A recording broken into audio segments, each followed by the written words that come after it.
La Maison des Métallos présente de nouvelles rencontres inattendues autour des transitions sociétales et de l'urgence climatique. Confrontation d'idées, fabrique d'étincelles, déclencheur d'utopie, appel à l'action, ces soirées associeront des sociologues, des philosophes, des activistes, des poètes, des scientifiques et des artistes pour des débats en public. Pour cette rencontre, nous accueillons Ovidie, écrivaine et réalisatrice, et Réjeanne Sénac, politologue et directrice de recherche au CNRS, au micro de Mathieu Garrigou-Lagrange, pour échanger sur l'animalité, l'anthropocentrisme et les mécanismes de domination qui traversent notre société. Nos invités nous invitent à réfléchir aux valeurs et aux structures sociales qui influencent notre rapport aux animaux. La question animale est-elle devenue une question politique ? Pas assez, estime la politologue Réjeanne Sénac, dans un court ouvrage intitulé « Comme si nous étions des animaux ». Elle souligne que animaliser, c'est déshumaniser et donc dépolitiser. Elle évoque notamment les comparaisons choquantes et sexistes entre femmes politiques et animaux, révélatrices des tensions et des violences inhérentes à notre perception des êtres vivants. Réjeanne Sénac appelle notamment à élargir le principe d'égalité aux vivants non humains et à créer des alliances entre les luttes antisexistes, antiracistes et antispécistes. Ovidie, quant à elle, partagera son expérience personnelle et son regard sur la place unique des chiens dans la vie des femmes et dans la société. Thématique centrale de son ouvrage, Assise, debout, couchée, mettant en lumière notamment les liens historiques entre les luttes pour les droits des femmes et ceux des animaux. Cette rencontre est programmée par Olivier Martineau en partenariat avec Politis, Socialterre et la librairie Libre Air. Bonsoir, bonsoir. Bienvenue à la Maison des Métallos. Juste un petit mot pour vous dire que ce soir, nous accueillons la librairie Libre Air. Vous pourrez retrouver les ouvrages de nos invités à la sortie.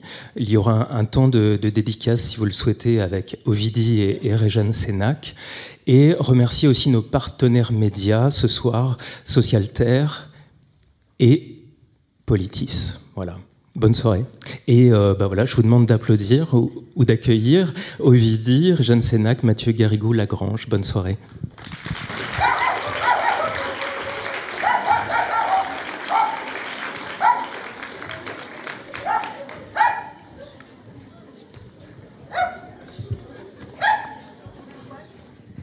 Bonsoir, merci d'être là ce soir, si nombreux, humains et non humains, puisque nous avons également un camarade canin qui est ici. Il y en a peut-être d'autres d'ailleurs, je ne sais pas, ils peuvent nous faire un petit signe s'ils sont là.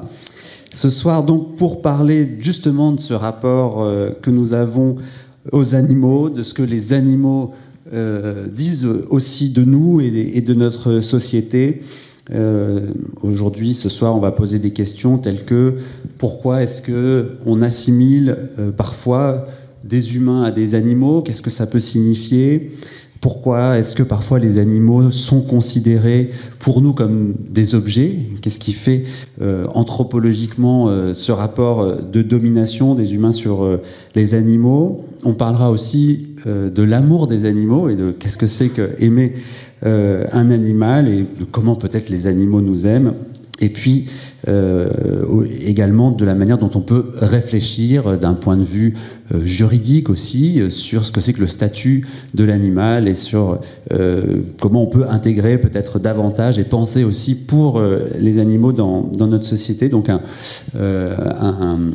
menu quand même assez important pour ce soir avec donc deux invités. Réjeanne Sénac, bonsoir. Vous êtes directrice de recherche CNRS au CEVIPOF à Sciences Po à Paris. Vous avez été présidente de la commission parité du Haut Conseil à l'égalité femmes-hommes de 2013 à 2019. Vous avez publié dans la collection Libelle du Seuil un texte en défense de l'antispécisme que j'ai ici et qui s'appelle comme si nous étions des animaux, et que donc vous pourrez retrouver, si vous le souhaitez, à l'issue de la rencontre dans l'entrée de la Maison des Métallos. Et puis également là ce soir, bonsoir Ovidie. Vous êtes écrivaine et réalisatrice. Vous avez publié chez Jean-Claude Lattès récemment, enfin vous avez publié beaucoup de livres, mais le dernier et celui pour lequel vous venez parler ce soir, c'est celui-ci, Assise, debout, couchée, dans la collection Bestiale, chez Jean-Claude Lattès. Et c'est un livre dans lequel vous racontez quels ont été vos rapports avec les différents chiens que vous avez eus, car vous avez eu beaucoup de chiens depuis que vous êtes toute petite, et en même temps vous en profitez pour réfléchir à la place que cet animal de compagnie a dans la société, et en parallèle vous parlez de la place des femmes dans cette même société, et vous établissez une réflexion sur ce sujet.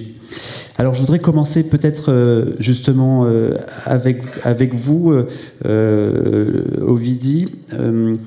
Il arrive qu'on compare des animaux à des humains dans le but en général de les rabaisser. Est-ce que c'est de là qu'est partie un petit peu votre réflexion, ou est-ce que c'était quand même quelque chose que vous aviez un petit peu en tête quand vous avez commencé à réfléchir à ce livre, ou vous êtes parti d'autre chose? Alors, quand j'ai commencé à travailler sur ce livre, j'étais pas complètement... Enfin, c'est pas parti de l'expression sale chienne ou quoi que ce soit. J'étais pas vraiment là-dedans. J'étais plutôt dans une observation vraiment au doigt mouillé, hein, c'est-à-dire j'avais vraiment pas de chiffres, mais d'observation de surreprésentation des femmes dans les milieux de militantisme pour la cause animale. C'est-à-dire, en gros, on estime que on est sur un ratio 70-30, c'est-à-dire 70% des militants sont en réalité des militantes ES. Et une autre observation que j'avais pu faire, c'était tout simplement dans les refuges. On se rend compte que la plupart des refuges type SPA sont quand même portés à bout de bras par des femmes, en tout cas du côté des bénévoles, peut-être un peu moins du côté des salariés, mais en tout cas du côté des bénévoles, c'est criant. Donc je suis partie tout simplement de cette observation-là, et aussi d'une autre observation au moment du Covid, où il y a eu une explosion des violences intrafamiliales. Il y a eu aussi une explosion des violences faites aux chiens. Le chien étant dans ce contexte de claustration maltraité, plus loin devant les chats. Je tiens tout à Team Chat là, qui va m'attraper la veste en disant oui, les chats. Est-ce qu'on sait pourquoi? On a une idée? Parce que, et c'est là qu'on en arrive à ça, je me suis demandé s'il n'y avait pas une corrélation entre ces violences-là faites aux femmes, ces violences-là faites aux chiens. Est-ce qu'il n'y avait pas une corrélation entre femme-objet et chien-objet? Enfin voilà, j'ai commencé à me poser toutes ces questions-là. Puis un peu aussi parce que le chien, c'est mon sujet de conversation préféré, et puis que je travaille sur les questions féministes un peu toute l'année, donc je me suis dit on va essayer de mixer les deux, voir si mes deux préoccupations principales arrivent à matcher. Et voilà, ça a donné ce livre-là. Qu'évidemment, donc je disais, je suis partie d'observer d'une espèce de sociologie au doigt mouillé, là, comme ça, d'une ethnographie des refuges. Et en fait, bon, après, voilà, en travaillant sur ce texte, je me suis rendu compte qu'il y avait vraiment quelque chose de plus sérieux à développer.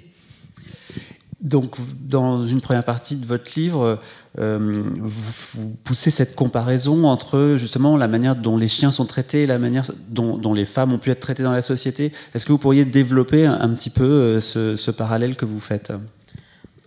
Je suis partie du principe que le capitalisme s'était fondé sur une double domination, celle du corps des femmes et celle du corps des animaux, et en particulier celle des chiens, parce que j'aime bien tout ramener aux chiens, dans la mesure où le chien était ramené à la domesticité, aux basses besognes, et voilà, en fait, c'est parti tout simplement de ça. Et donc par rapport à la place des femmes et des chiens dans la société, on peut en fait, c'est une multitude d'observations sur la question des femmes objets et des chiens objets. Le chien, c'est finalement le seul animal à qui on fait subir, comme aux femmes, de la chirurgie esthétique. On rabote on coupe les oreilles en pointe. Non, mais c'est vrai, on coupe la queue. On leur fait faire des concours de beauté On aussi. leur fait faire des concours de beauté, on leur crée des lignes de vêtements. Enfin, il y a quelque chose de cet ordre-là. C'est quand même la seule bestiole à qui on fait subir voilà, ce genre de choses. Et donc, on a des chiens qui sont instagrammables, il y a une mise en scène de ça. Enfin, il y a quelque chose de l'ordre du chien accessoire, chien-objet, qui fait route commune avec des femmes présentées comme femmes-objets. Alors de votre côté, Régine Sénac, c'est pas un animal en particulier qui vous a intéressé, c'est les animaux en général. Vous êtes également partie de la question de la domination et de comment on comparait précisément dans les mots, dans le vocabulaire parfois, des êtres humains à des animaux. Est-ce que vous pouvez aussi nous raconter un peu la genèse de votre réflexion à partir de cette comparaison être humain-animal? Alors déjà, je suis partie d'une recherche où j'avais fait 130 entretiens de responsables d'associations et activistes féministes, antiracistes, écologistes, pour la justice sociale et antispécistes. Et ce qui m'intéressait dans cette recherche, c'était de voir ce qu'il y avait de commun entre ces mobilisations, parce qu'on a souvent une tendance à voir un peu les tensions, la hiérarchisation entre les luttes, et ce qui m'intéressait, c'est de voir le commun. En ce qui concerne les causes qui défendent des groupes minorisés parmi les humains, on voit que non pas la convergence, parce que c'est un terme qui est assez mal perçu, parce qu'il est ancré dans une histoire qui a été le fait qu'il y a une lutte qui est devenue première par rapport aux autres, donc plutôt les synergies entre les différentes causes. Il y a cette idée que on se reconnaît comme des humains à part entière, quel que soit notre sexe, notre couleur de peau, notre orientation sexuelle, notre origine. Mais là, il y a un malaise vis-à-vis de la question animale. C'est-à-dire que dans la convergence ou l'alliance des luttes, on voit bien que le processus d'émancipation, il passe par une désanimalisation. Puisque la manière historique, l'un des leviers historiques de la domination, ça a été l'association, la sortie de l'humanité des femmes, des personnes racisées, des personnes LGBT, enfin des pauvres, en les animalisant. Donc c'est une manière de les sortir de la communauté politique. Donc le processus d'émancipation, il est vraiment perçu comme lié au fait de passer la barrière entre l'animalité et l'humanité. Donc on voit bien là que, comme le dit Wilkie Mlika, la question animale est un peu l'orpheline des mouvements progressistes. Et donc moi, ce qui m'a intéressée, c'était de voir justement comment c'était un angle mort chez beaucoup de militantes et de militants. Je vais vous dire un scoop. Alors c'est bizarre parce que je ne vous vois pas. C'est vrai que c'est assez désagréable, moi qui ai l'habitude de voir les étudiants. C'est sympa de vous comparer à des étudiants, le prenez pas mal. Hein. De la même manière que quand on nous compare à des animaux, le scoop que je voulais vous donner, c'est qu'on est tous des animaux. Et j'espère qu'on reste tous des étudiantes et des étudiants aussi. Donc, comme si nous étions des animaux, c'est polysémique au sens où notre tabou, c'est justement de ne pas nous reconnaître comme des animaux et de poser la catégorisation d'animalité comme quelque chose qui permet de sortir du politique et en effet d'être dans des logiques d'exploitation, d'appropriation.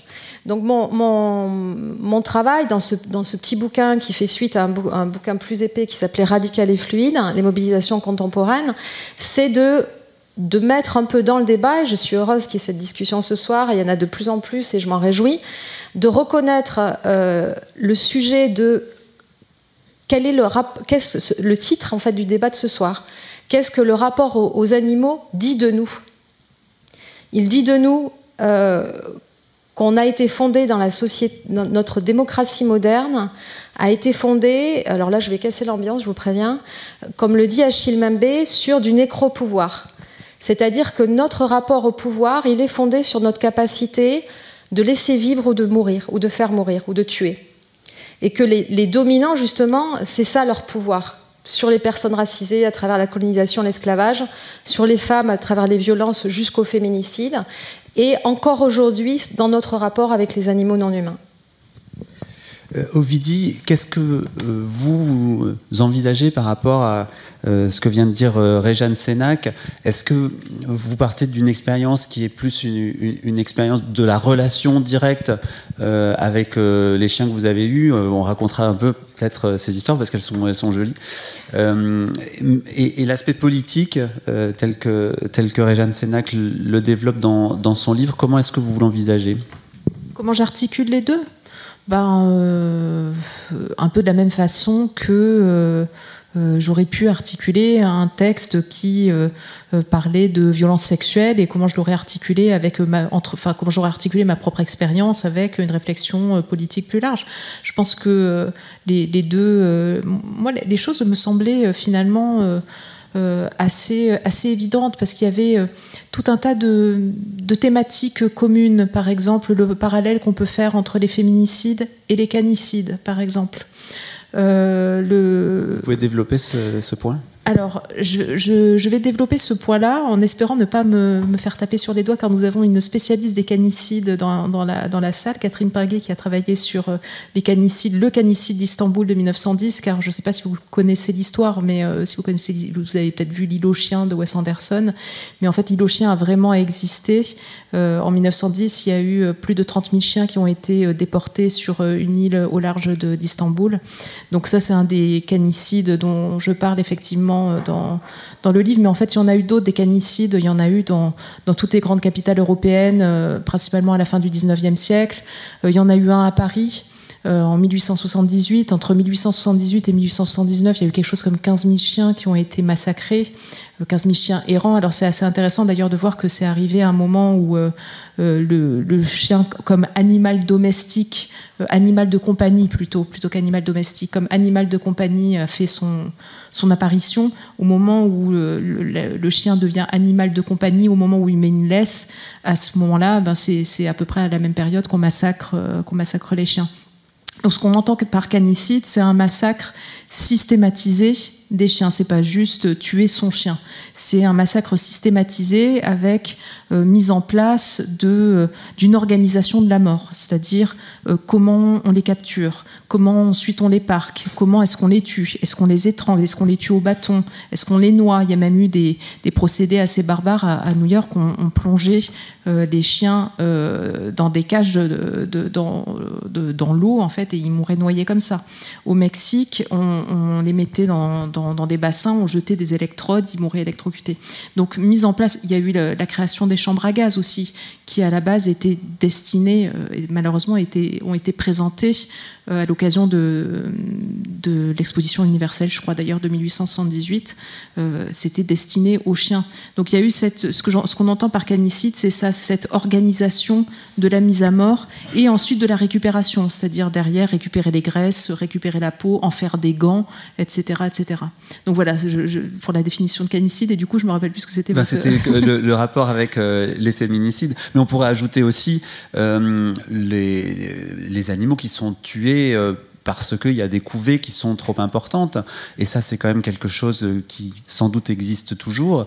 Quand vous avez une portée qui est trop importante, bien souvent, les animaux sont également tués, les petits chiens, les petits chiots. Je me rappelle quand j'étais petite, on noyait encore les petits chiots dans les seaux. Hein. Je me souviens que c'était... heureusement, c'est quelque chose qui s'est perdu.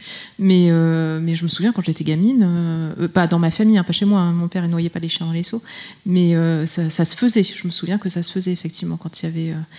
Mais non. Et puis je trouve qu'il n'est pas innocent, puisque je parlais des canicides à la fin du 19e, et je pense qu'il n'est pas innocent que ce soit à ce moment-là aussi que apparaît donc le militantisme pour la cause canine, on va dire, et que ce militantisme-là, il soit créées, finalement développées par des individus qui elles-mêmes sont des militantes pour la cause féminine.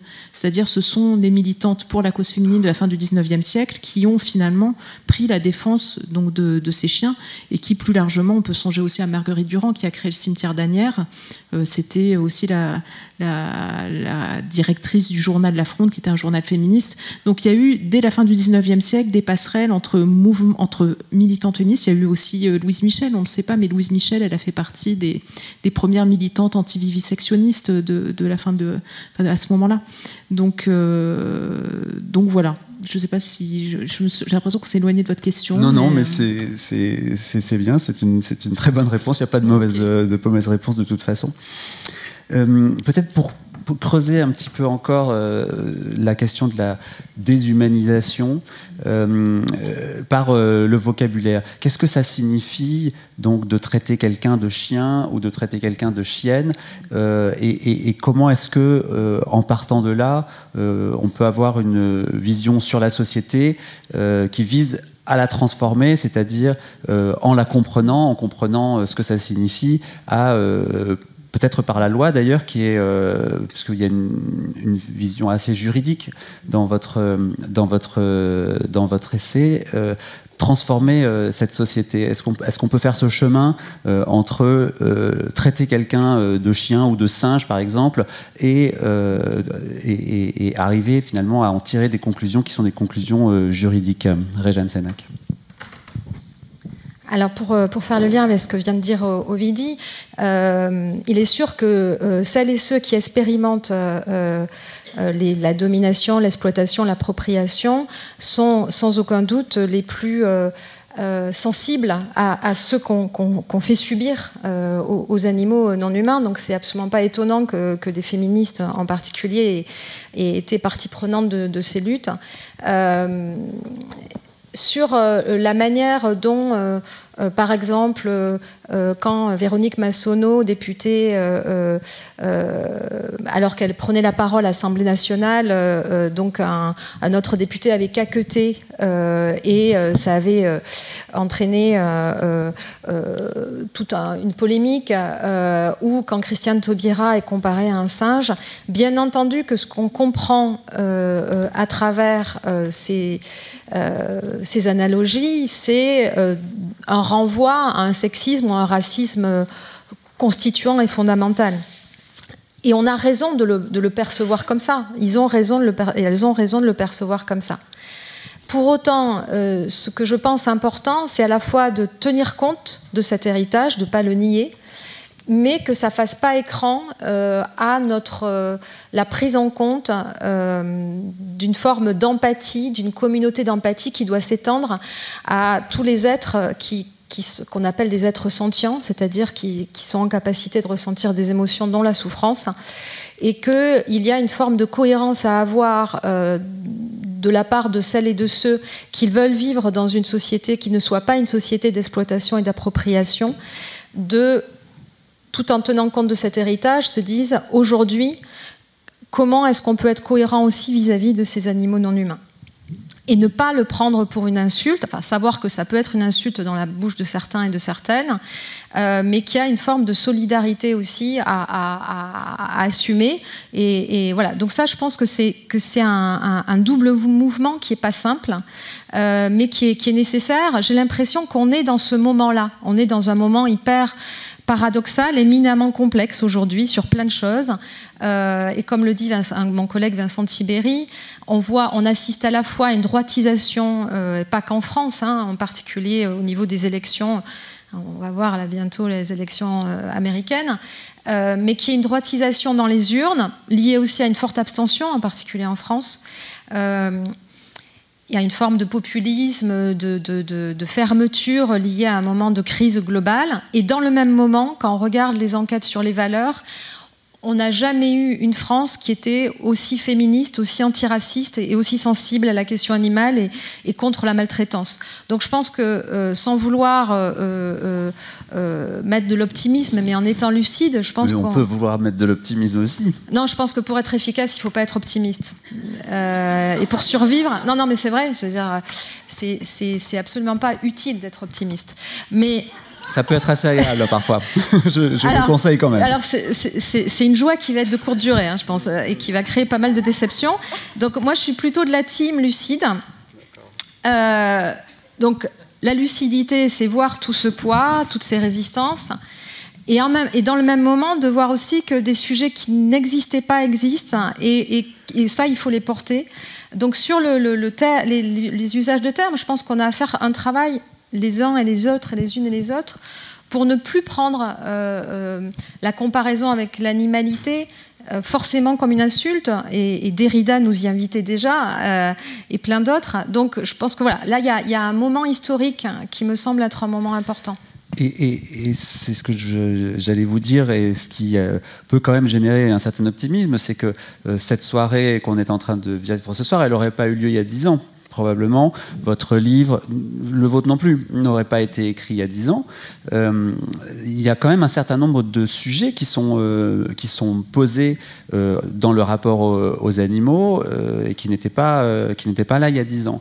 On peut parler... Vous voulez peut-être dire un mot là-dessus ? Oui, c'est tout à fait... je suis absolument d'accord avec vous. Et en même temps, on a Trump qui va peut-être revenir à la tête des États-Unis, qui instrumentalise ce sujet. Donc la bonne nouvelle, c'est que s'il instrumentalise, c'est que ça devient un vrai sujet, avec Dog Lives Matter. De la même manière qu'on instrumentalise l'égalité femmes-hommes pour stigmatiser certaines populations, les musulmans pour les citer, de la même manière on va instrumentaliser alors les animaux dits domestiques, parce que sur la question de l'élevage, on voit que là il y a un vrai sujet qui n'est porté que par ceux qui remettent en cause le rapport au capitalisme. Donc on n'a pas de risque que Trump se réapproprie ce genre de choses, mais donc là, je suis d'accord avec vous, c'est un sujet, mais qui a le danger aussi de la réappropriation. Oui, c'est vrai que quand il dit il mange les animaux, en parlant en effet des immigrés, c'est pas un hasard, parce que l'animal est devenu, et notamment il dit they're eating the dogs, they're eating the cats, c'est les animaux domestiques. Donc c'est intéressant aussi le fait que l'animal domestique, c'est pas forcément... Ils sont quand même à fond aussi sur la question de l'abattage rituel. C'est assez intéressant, c'est qu'ils sont pas opposés à la viande en général, mais en revanche l'abattage rituel, ça les fait vriller. Vous en parlez d'ailleurs de cette question-là. C'est peut-être le moment des... Je vous repasse la parole tout de suite après, mais c'est comme vous faites cette transition formidable. Sur cette question politique, en fait, de l'abattage rituel, qu'est-ce que vous avez envie de dire ?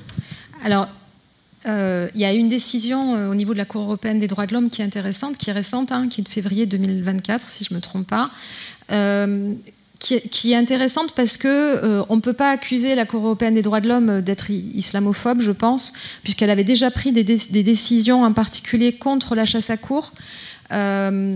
Ce qui est intéressant, c'est que la décision par rapport à la chasse à courre, c'était donc là vraiment plutôt l'élite qui chassait sur ses propriétés, et donc il y avait le fait d'interdire la chasse à courre pour préserver des espèces, et eux ils étaient allés jusqu'à la Cour européenne des droits de l'homme pour dire mais non, il y a le droit de propriété qui est premier, et ça avait été remis en cause par la Cour européenne des droits de l'homme en disant qu'on est toujours en droit avec des tensions entre des principes, et que là il fallait respecter les espèces en particulier qui étaient protégées. Donc la décision contre l'abattage rituel, c'est une décision par rapport en Belgique, par rapport à 2 régions qui avaient interdit l'abattage rituel, et donc à la fois les musulmans et la communauté juive avaient fait un recours pour dire qu'au nom de la liberté religieuse, c'était contraire donc à la Convention européenne des droits de l'homme. La réponse, c'est de dire que on peut faire autrement parce que l'abattage rituel, ça veut dire qu'on n'anesthésie pas les animaux avant de les tuer, donc c'est quand même très très violent et plein de souffrances pour les animaux non humains. C'est dire qu'on peut faire autrement, que voilà, et c'est au nom de la morale publique. Donc ça, c'est très intéressant. C'est pas tant pour ne pas faire souffrir les animaux, donc ça reste très anthropocentré comme décision. C'est parce que être humain, c'est prendre en compte la souffrance aussi des autres animaux. On reviendra sur toutes ces questions parce qu'au fond, elles sont toutes un petit peu mêlées et elles se complètent toutes les unes les autres. Ovidie, sur ce que vous dites à un moment dans votre livre, on peut subir un deuil qui est un deuil de son animal, en l'occurrence de son chien, et que ce deuil n'est pas forcément reconnu, voire il ne va pas être reconnu du tout. Vous expliquez très bien comment c'est impossible en fait de dire je peux pas travailler, je suis pas en état aujourd'hui d'aller travailler parce que mon chien est mort. Et vous racontez d'ailleurs très bien ce que ça a été pour vous, en particulier un chien que vous aimiez en particulier, de vivre ce deuil-là. Est-ce que vous pourriez nous dire un petit peu voilà, ce que vous ressentez sur cette non-reconnaissance au fond de la place que de plus en plus, je crois d'ailleurs, les animaux et les animaux domestiques prennent dans notre vie affective? Alors, les choses sont en train d'évoluer. De toute façon, c'est ce qu'on dit depuis tout à l'heure, que ces questions-là, notre point de vue sur ces questions-là sont en train d'évoluer, ou en tout cas, ça devient un sujet. Là, en l'occurrence, le deuil canin, c'était un non-sujet pendant très longtemps. On en a parlé il y a 40 ans, au moment de la mort de Mabrouk. Je ne sais pas si vous vous rappelez, Mabrouk de 30 millions d'amis. C'était une icône nationale, au fond, que tout le monde aimait. Deuil national. Donc Mabrouk est mort en 1982. C'était la star donc de 30 millions d'amis. Et il y a eu vraiment un deuil national. Sa mort a été annoncée au JT par Yves Mourouzi. Thierry Leluron en a fait une chanson. Enfin, c'était vraiment deuil national. On peut faire un petit sondage. Est-ce que tout le monde se souvient bien de Mabrouk? Non? Il faut redire un tout petit peu alors qui était Mabrouk, parce que c'est un chien que vous avez adoré en plus quand vous étiez enfant. Absolument. Après, j'ai pas grand-chose à en dire parce qu'en 82 j'avais 2 ans techniquement, mais vous vous souvenez bien quand même. Mais j'ai relu après tardivement dans ma vie d'adulte, j'ai lu le livre de Jean-Pierre Hutin, qui était donc le fondateur de 30 millions d'amis et qui était donc l'humain de Mabrouk, et qui a écrit un livre complet sur la mort de son chien. Et je trouvais ça intéressant sur ce que ça racontait, parce que pour une fois, pour la première fois certainement d'ailleurs, quelqu'un prenait la parole, un homme prenait la parole, finalement en disant que il était dévasté par la mort de son chien, et il prenait le risque d'être dévirilisé, parce qu'il y a quelque chose d'un petit peu dévirilisant dans le fait de chouiner comme une fillette entre guillemets, parce que l'attachement qu'on peut avoir pour un animal d'une façon générale, c'est souvent pris comme comme de la sensiblerie. Et d'ailleurs le militantisme pour la cause animale d'une façon générale, c'est parfois présenté aussi comme de la sensiblerie. Dans le guide des maladies mentales, je crois que c'est 1893, on décrit l'attachement immodéré pour un chien ou un animal de compagnie, on décrit ça comme une pathologie mentale.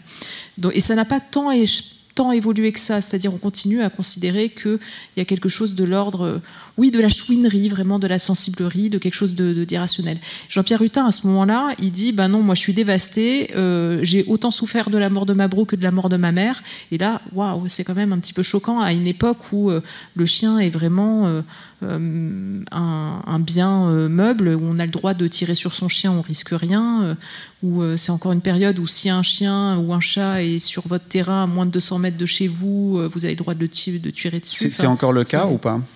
Non, la loi a changé. Après, c'est pas trop mon rayon, mais effectivement, la loi a changé. Mais et donc pourquoi on parle de Jean-Pierre Hutin? Oui, voilà, parce que après Jean-Pierre Hutin, pendant 40 ans, pas grand-chose en fait, sur la question du deuil canin, il n'y a pas eu grand-chose. Et aujourd'hui, on voit que ça a évolué. Évidemment, il y a eu l'énorme succès en librairie de Cédric Sapin-Dufour avec Son odeur après la pluie, mais il y a des choses qui commencent à s'organiser autour du deuil canin. Il y a des thérapeutes qui accompagnent les personnes qui viennent de perdre leur animal de compagnie. On réfléchit de plus en plus quand même à la question de la dépouille aussi. Il y a de plus en plus d'initiatives de création de cimetières animaliers, de création en général par des particuliers qui récupèrent un bout de terre, qui se battent un peu avec la préfecture et puis qui arrivent à créer ça, et qui gagnent pas d'argent avec ça. Donc il se passe quand même pas mal de choses. Moi, au moment où je perds donc un de mes chiens qui s'appelait Raziel, qui a été pour moi un substitut d'enfant, je le dis, un substitut d'enfant et à la fois mon meilleur pote. Alors même que vous avez eu des enfants alors qu'il était toujours en vie. Alors qu'il était toujours en vie. Mais au moment où j'ai Raziel, je ne peux pas avoir d'enfant parce que j'ai une vie professionnelle et personnelle qui m'en empêche.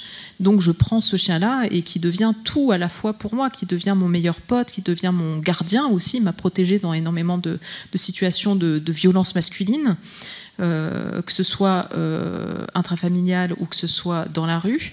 Et voilà, ce chien finit par mourir. Et à ce moment-là, je le dis sans honte, j'aurais aimé une prise en charge. Donc il est mort il y a 12 ans maintenant.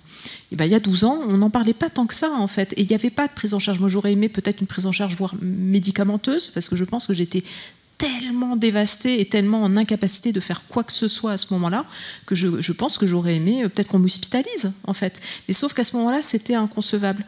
Aujourd'hui, il y a quand même une évolution. On voit... aujourd'hui, je discutais avec Sandra Krief, qui est du Parti animaliste et qui est élue à Grenoble. Et à Grenoble, ils essaient de mettre en place une journée de deuil en cas de perte de son animal de compagnie. Je crois que c'est une mesure qu'ils essaient de faire passer. Je sais que ça se fait à Grenoble. Je ne sais pas si ça se fait ailleurs, mais je vois qu'il y a des initiatives localisées. C'est pas des grandes initiatives, mais il y a des initiatives localisées autour de ces questions-là. Donc, réponse longue pour dire tout ça. J'ai l'impression que ça évolue. Moi, j'ai été perdue dans mon chagrin, un chagrin dont il m'aura fallu, je pense, 11 ans pour en sortir. Je pense que le fait d'avoir écrit le livre, ça a été important pour moi, ça m'a permis de faire mon deuil. Mais il y a quelque chose qui n'est toujours pas résolu, entre autres la prise de décision de l'euthanasie. Ça, c'est quelque chose qui pour moi n'est pas résolu parce que je me revendique pas comme anti-spé, mais je suis quand même un petit peu voilà. Enfin, je suis végétarienne depuis 1994, à majorité végane, etc. Bon, bref. Donc, je suis quand même sensibilisée à ces questions-là. Et je pense que pour moi, ça a été compliqué de me dire quel est mon pouvoir à moi en tant qu'humaine, comment est-ce que j'ai le droit de vie et de mort sur un animal qui, a fortiori, est mon meilleur pote. Et vous racontez justement exactement ce moment où en fait vous devez prendre la décision et les dernières heures que vous passez avec ce chien-là et ce que ça vous fait. Et c'est aussi peut-être faire comprendre aux lecteurs et aux lectrices ce que c'est que de le raconter, enfin ceux qui n'ont pas d'animaux, que de le raconter aussi. Je pense que c'est un truc dont toutes les personnes qui ont eu des chiens savent exactement de quoi je parle. Et il y a quelque chose d'un petit peu masochiste dans le fait d'avoir des chiens. Je trouve qu'avoir une vie sans chien, c'est quand même super nul. Et d'un autre côté, il y a un pacte avec la mort qui est fait dès le premier jour où on va le chercher, que ce soit un chiot ou que ce soit un chien qu'on va chercher en refuge. C'est un jour qui est joyeux, qui est merveilleux, qui est magnifique. Mais ce jour-là, on sait que on signe pour... quelques années, 10 ans, 15 ans après, on signe pour vivre l'enfer, c'est-à-dire pour vivre cette dernière journée où il va falloir qu'on prenne la décision. Parce que parfois, c'est très bien, il y a des chiens qui meurent sur leur panier, mais la plupart du temps, c'est pas comme ça que ça se passe. La plupart du temps, il relève de notre décision. Et moi, c'est ce processus de prendre cette décision, de mettre à mort quelqu'un. Là, évidemment, je me pose plein de questions parce que sur les 3 chiens que j'ai à l'heure actuelle, il y en a une qui a 13 ans, il y en a une autre qui a 11 ans et demi. Donc, évidemment, je me pose énormément j'anticipe un peu, je redoute. Ouais, non, je redoute cette prise de décision. Je crois que c'est vraiment ce qu'il y a de pire, c'est la trahison. La trahison. Pourtant, je sais que, voilà, il y a les gens, encore une fois, qui ont des chiens savent bien de quoi je parle. Fondamentalement, c'est pas une trahison. On fait ça pour le bien de l'animal. On fait ça pour que l'animal arrête de souffrir. On parle d'acte d'amour. Moi, je l'ai pas vécu comme un acte d'amour. Moi, je l'ai vécu comme un pouvoir que je ne voulais surtout pas avoir en qualité d'humaine. Ça me plaisait pas. Justement, donc sur cette question politique, je me retourne vers vous, du pouvoir qu'on a sur les animaux et qu'on a aussi sur les animaux domestiques. Ce serait intéressant justement que vous discutiez là-dessus, parce que on entend quand même, enfin, on sent dans votre livre que la domination sur les animaux, elle peut aussi passer par le fait d'avoir des animaux domestiques. Qu'est-ce que vous pourriez dire là-dessus ? Il y a l'amour qu'on porte aux animaux, et puis il y a la domination qu'on a avec un animal qu'en effet, et notamment en ville, on va tenir en laisse et qui est un peu de nouveau notre chose. Alors, c'est vrai que moi, l'angle que j'ai là-dessus, c'est comment est-ce qu'on peut cohabiter avec d'autres espèces animales que l'espèce animale humaine Et là, les travaux, par exemple, encore de Kim Lika Donaldson sur la question de la zoopolitique. Donc, comment est-ce qu'on peut élargir notre communauté politique en y intégrant les autres animaux, donc les animaux qu'on appelle liminaires, hein, qui sont autour de nous, comme les rats qu'on va renommer, parce que les rats, on les extermine, donc on va les appeler les surmulots. Duška Marković, là-dessus, a fait une intervention au Conseil. Surmulot, c'est plutôt plus mignon qu'un rat. Voilà, non, mais c'est pour ça, on parlait des termes. Donc, en fait, il faut se dire que on voit bien comment, en termes d'imaginaire, le rat va être vu comme notre ennemi, alors que si on est dans une logique de cohabitation avec des surmulots... Comme le pigeon et la tourterelle. Voilà, c'est ça. Ils ont un rôle dans la ville. Il faut faire en sorte, par contre, qu'on puisse cohabiter et que les intérêts de chacun puissent être pris en compte. Être antispéciste, c'est se dire que le fait d'appartenir à une espèce animale ou à une autre ne doit pas nous mettre en position de domination, et qu'il faut prendre en compte, c'est l'égalité de considération des intérêts. Donc essayer de prendre en compte les intérêts de chaque espèce animale.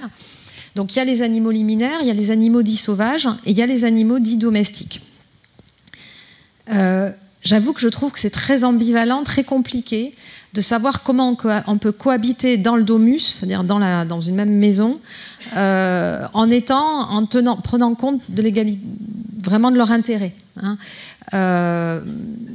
Émilie Dardenne, elle parle de zooinclusivité, c'est-à-dire déjà se dire, est-ce que je suis en capacité d'adopter un animal non humain sans le maltraiter, en le mettant dans des bonnes conditions de vie. Ben voilà, déjà, il y a énormément d'abandon. Hein. Vous parliez de 30 millions d'amis. Là, je suis en train de faire une nouvelle recherche et où j'interviewe pas mal à la fois, j'interviewais le président de la SPA, Réa Hutin, qui est la femme de Jean-Pierre Hutin, mais aussi pas mal de L214, enfin beaucoup d'associations antispécistes et de militants et de refuges. On voit bien qu'il y a un vrai problème d'abandon, à la fois de maltraitance et d'abandon, lié au fait qu'on se sert des animaux, et aussi des animaux domestiques, soit comme divertissement, soit pour qu'ils nous donnent de l'amour, qu'ils comblent des manques, sans forcément prendre en considération réellement leur intérêt. C'est compliqué. Après, juste par rapport à la loi, c'est vrai que la loi a évolué. Si L214 s'appelle L214, c'est parce que depuis 1975, il y a un article dans le Code rural qui dit que les animaux non humains, alors eux ils disent animaux, hein, sont des êtres vivants doués de sensibilité, et que donc il faut les traiter en fonction de leurs besoins. Vraiment, on ne l'applique pas, cet article. Et maintenant aussi, c'est dans le Code civil depuis 2015. Il y a une loi de 2021 qui a durci la législation contre la maltraitance animale, mais on le met assez peu en œuvre. Juste peut-être un élément de contexte. Est-ce que vous avez eu dans votre vie un animal de compagnie ? Oui. Alors, j'ai à la fois eu... oui, j'ai eu des animaux qui ont... je pourrais dire qui ont changé ma vie. Est-ce que vous pensez que vous étiez dans une logique de domination par rapport à eux ou pas ? Alors, le premier, je l'ai mangé. C'était quel type d'animal ? Alors, et c'est là où je suis devenue antispéciste sans le savoir, j'avais 6 ans. Hein. Il s'appelait Pompon, c'était un lapin. Et je le considérais comme mon ami. Moi, je viens d'un milieu rural, je viens des Hautes-Pyrénées. Et les adultes les plus gentils de ma vie, qui étaient mes grands-parents, m'ont fait manger mon ami sans voir le problème. Je me suis dit à ce moment-là que soit ils étaient pervers, ce qui n'était pas possible dans ma vie parce que ça devenait vraiment trop dur, soit ils étaient bêtes. Donc j'ai choisi la deuxième option. Et tout simplement, ils n'étaient pas bêtes, ils étaient spécistes. Mais comme on l'est majoritairement. C'est-à-dire qu'ils n'avaient absolument pas de communauté d'empathie pour ces animaux non humains. Je les ai vus noyer des chats, égorger des poules. Et donc, ils ont tué Pompon et ils me l'ont fait manger. Je l'ai compris que le lendemain, puisque je ne l'ai pas retrouvé. Et de ce jour-là, et depuis ce jour-là, je vois des cadavres arriver à table dès que je vois des morceaux d'animaux non humains. Donc, j'ai eu un rapport qui a d'abord été un rapport très émotionnel à cet enjeu. J'ai eu aussi et le possessif est compliqué. Il y a eu un chien dans ma vie que j'ai adoré et qui a été sans doute très très important dans mon enfance pour me donner un équilibre. Et puis récemment, j'ai eu un chat qui s'appelait Rêve. Vous voyez comment je suis une nunuche. Et que j'ai décidé de libérer quelque part, c'est-à-dire que je me suis rendu compte que j'étais pas assez là, vous voyez, le soir où je suis. Et donc, il m'attendait, en fait. Et je me suis dit que c'était pas une vie. Et il avait heureusement une autre maison avec un extérieur, avec d'autres chats, où il est beaucoup plus libre. Il y allait l'été. Et j'ai décidé que c'était égoïste de ma part de le garder à Paris. Donc voilà, c'est des questions, oui, que je me suis posées. Et la question de la cohérence sur ces sujets, elle n'est pas simple. Mais peut-être, juste pour finir, je pense que ça nous amène à être de meilleurs humains. C'est-à-dire à se dire, c'est quoi notre rapport à l'amour ? Est-ce que c'est de l'appropriation ? Est-ce que c'est de la toxicité ? Est-ce que c'est... Voilà. Et je trouve que quand on est vraiment à l'écoute des besoins de l'autre, on l'est aussi pour les animaux non humains, mais on essaye aussi de l'être avec les autres humains. Et malheureusement, ça nous montre aussi que notre rapport à l'amour, il est rarement de cet ordre-là. C'est un peu ce qui est arrivé aussi pour vous, Ovidie, parce que vous avez quitté Paris pour plein de raisons, mais l'une des raisons, c'était que vous aviez envie de pouvoir offrir un espace plus grand à vos chiens, à votre chien. Je ne sais pas si vous en aviez encore qu'un ou je ne sais plus. À ce moment-là, j'en avais 2. Vous en aviez 2. Ouais. Mais cette question, évidemment, elle se pose aussi pour vous, la question de la domination et de à quoi ça, un chien, c'est aussi utilitaire d'une certaine façon. C'est utilitaire parce que ça peut aider contre la dépression, parce que ça peut faire que vous vous sentez plus protégé. Comment est-ce que vous voyez ces choses-là, tout simplement ? C'est vrai qu'un animal, c'est pas censé, surtout, encore une fois, on est un peu pétri de contradictions, c'est-à-dire... c'est pas censé servir à quelque chose. D'ailleurs, sur les 3 chiennes que j'ai là, à l'heure actuelle, il y en a une qui sert à rien, je vous le dis. Ça fait 12 ans qu'elle me fait la gueule. Et vous dites quand même que ça vous rassure d'avoir un gros chien dans votre maison qui est à la campagne. Alors, donc, donc il y a sur quand les même 3, il y en a une qui est un très gros chien, donc qui me rassure, qui effectivement fait office de gardienne, et surtout qu'elle a un instinct territorial un poil, et puis elle est un peu soupolée. Elle est totalement misandre, elle attaque tous les mecs qui rentrent. C'est pas votre préférée, on a l'impression. Ah si, elle c'est ma... Ah bon ouais, mais c'est terrible, dans les fratries on dit qu'il n'y a pas de préférée, en fait si, c'est ma préférée. Bref, et donc il y en a une qui effectivement, elle m'a sauvée à un moment où je pense que j'étais pas loin de tomber dans la dépression, et qui m'a donné un rythme, parce qu'avoir un chien, c'est aussi se lever tous les jours, pour toute la vie, à 7h, 7h30, parce que sinon, pipi dans la cuisine, puis de toute façon, elles ont faim, puis de toute façon, elles se réveillent, puis de toute façon, on entend la queue qui fait comme ça, on se dit, il faut se lever. Donc c'est ça aussi, avoir un ou des chiens, c'est ne plus jamais faire de toute sa vie de grasse matinée, et c'est organiser toutes ses vacances en fonction de ça, etc. Mais ça, tout ça, vous le savez. Mais non. Et il y en a une, quand je dis elle sert à rien, c'est dans le sens où je suis allée la chercher en refuge il y a 12 ans. C'est un chien qui se sent nulle part. Elle se sent nulle part chez elle. Elle a l'impression qu'elle a tout le temps son petit baluchon sur l'épaule en disant bon, faut que j'aille dans une autre famille. Et qui parce qu'elle a été aussi traumatisée probablement avant que vous l'ayez chez vous. Absolument. Et elle a jamais réussi à complètement s'intégrer, y compris dans cette petite communauté de chiens là où elles sont toutes les 3. Elle n'arrive pas à s'intégrer à cette communauté de chiens. Et donc elle est tout le temps un peu à part. Bon, elle est pas malheureuse, mais quand je dis elle me fait la gueule, c'est dans le sens elle fait pas de. Sur les réseaux sociaux, faut se méfier quand même, sur des vidéos sur les réseaux sociaux de sauvetage où tout à coup on voit le chien hyper reconnaissant qui se jette au pied de son maître et merci maître et merci maître. Mais en fait, il faut accepter l'idée que parfois le chien il fait pas merci maître. En fait, il est là. Le chien est un chat parfois. J'irai peut-être pas jusque là, mais en tout cas, il nous apporte pas cette dose d'amour et de revalorisation qu'on attend. Il faut accepter que le chien, faut l'aimer pour ce qu'il est, c'est-à-dire potentiellement quelqu'un qui est pas là pour nous caresser le Lego et nous dire à quel point on est des humains formidables, quoi. Il y a une phrase de votre livre que j'aimerais, pas que vous expliquiez, mais sur laquelle vous pourriez réagir. C'est à propos de votre chien Raziel. Vous écrivez qu'il était un mâle dominant comme un autre. Qu'est-ce que ça signifie ? Je ne sais plus, donc j'ai écrit quoi ? C'est quoi la phrase complète ? Malheureusement, je ne l'ai pas recopiée en entier, il faudrait que je la retrouve, mais en tout cas, vous dites qu'il est un mâle dominant comme un autre. Peut-être, ouais, Enfin, je ne sais plus à quel moment. Est-ce que c'était peut-être au moment où je racontais à quel point il avait pu me protéger, me sortir de situations périlleuses aussi. Non. Et puis avec Raziel, il n'y a jamais eu de, comment dire, parce qu'il y a une hiérarchie. On a beau, je suis désolée, mais il y a quand même une hiérarchie qu'on réinstaure. On a beau vouloir ne pas exercer de domination, malgré nous, on réinstaure un rapport qui est hiérarchique, quoi qu'il. En disant non, ne serait-ce que ça, voilà, c'est déjà un rapport hiérarchique. Et pourquoi je dis ça? Parce que Raziel, donc, il se comporte comme un mâle, etc. Oui, et malgré tout, il n'a jamais essayé de prendre sa place de clébard libidineux en se frottant contre mes jambes ou je sais pas quoi. Il m'a jamais considéré comme sa femelle. Est-ce que vous l'aimeriez quand même si vous aviez un chien chien libidineux? Ouais. Mais c'est pas possible. Donc il y a des chiens que vous... Parce qu'on comprend aussi qu'il y a des chiens quand même que vous n'aimez pas. Il y en a que vous n'aimez pas.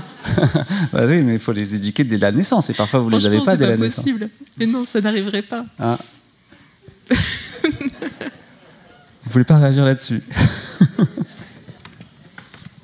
Alors, je vais peut-être juste dire qu'en fait, on n'a pas besoin d'aimer les animaux non humains pour déconstruire notre rapport de domination.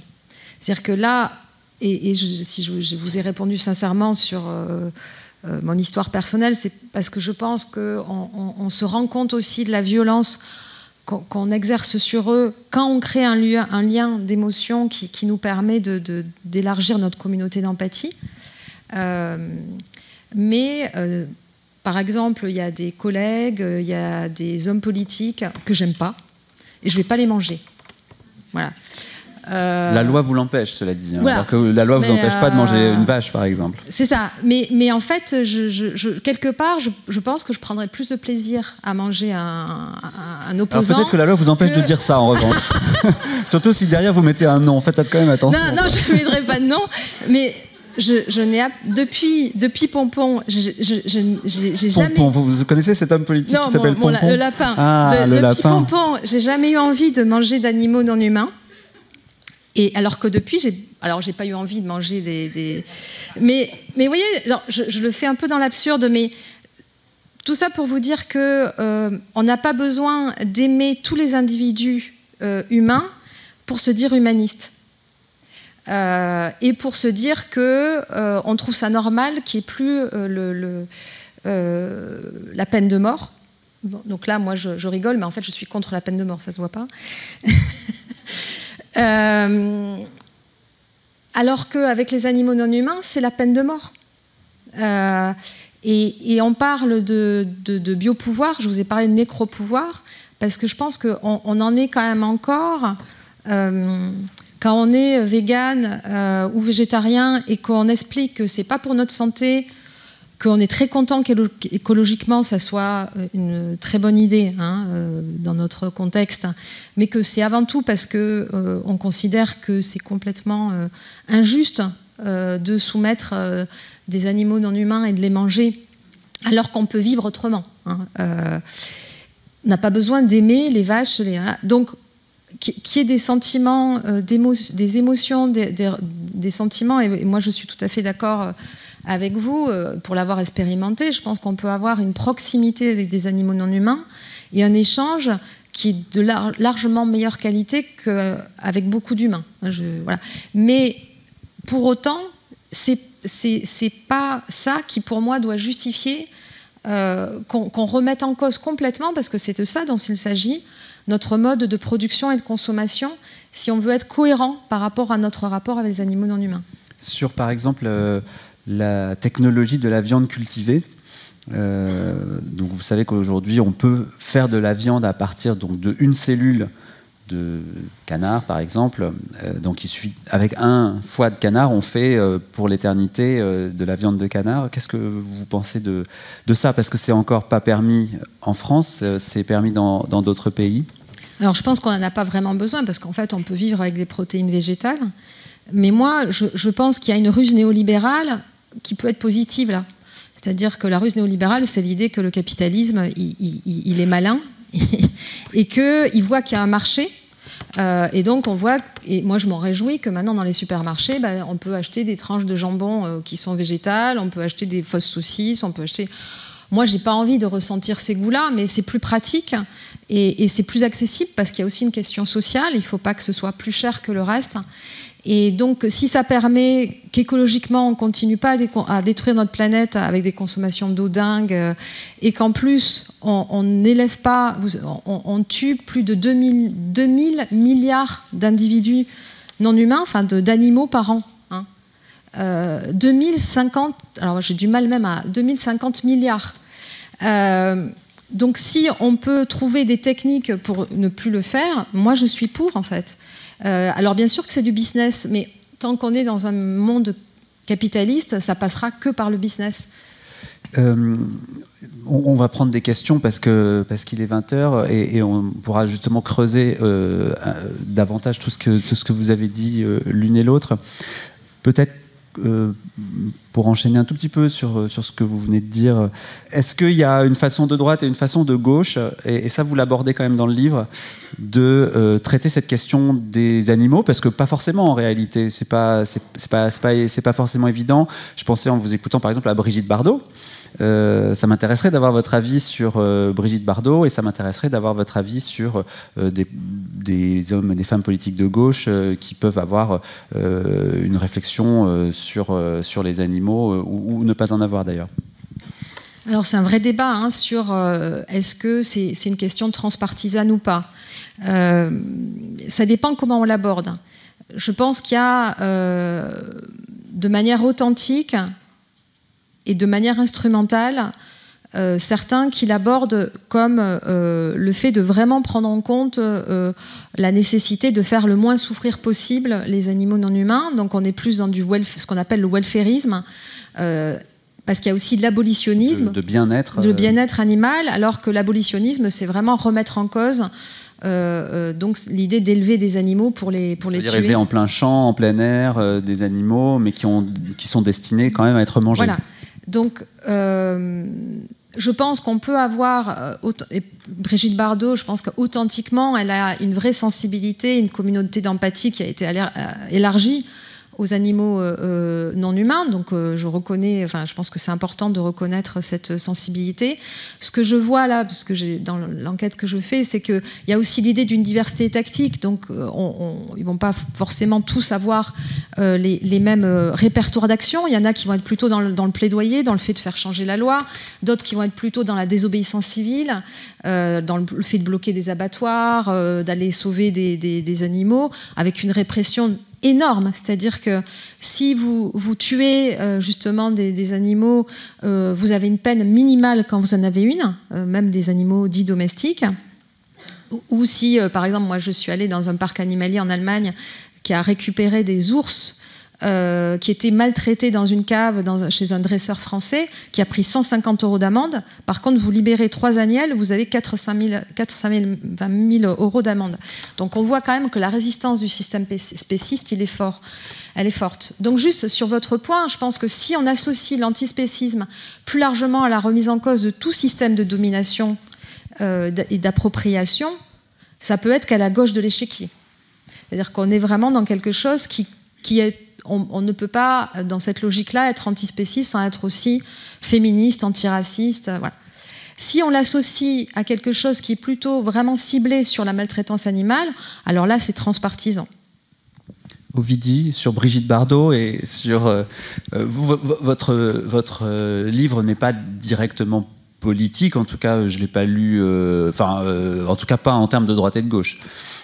Les mots ne sont pas écrits dans votre livre comme ils le sont dans le vôtre. Non, bien sûr. Après, j'ai quand même tenu à faire connaître des choses un peu oubliées de l'histoire, comme par exemple la naissance du Front de libération animale, qui est un mouvement qu'on a un peu oublié, entre guillemets, sauf du côté des militants pour la cause animale, évidemment. Mais ce que je veux dire, c'est quand même un mouvement qui, tant en Grande-Bretagne que surtout aux États-Unis, a libéré, le nombre est vertigineux, le nombre d'animaux qu'ils ont réussi à libérer, à sortir de laboratoire, c'est colossal. Donc voilà, donc il y a quand même, et donc le mouvement de libération animale, on va dire, politiquement, était plutôt du côté des anarchistes. Donc on est plutôt dans ce côté-là, à gauche de la gauche. Donc c'est plutôt ce genre de mouvement dont voilà, j'ai voulu parler. Donc quelque part, j'en parle indirectement. Maintenant, sur Brigitte Bardot, que dire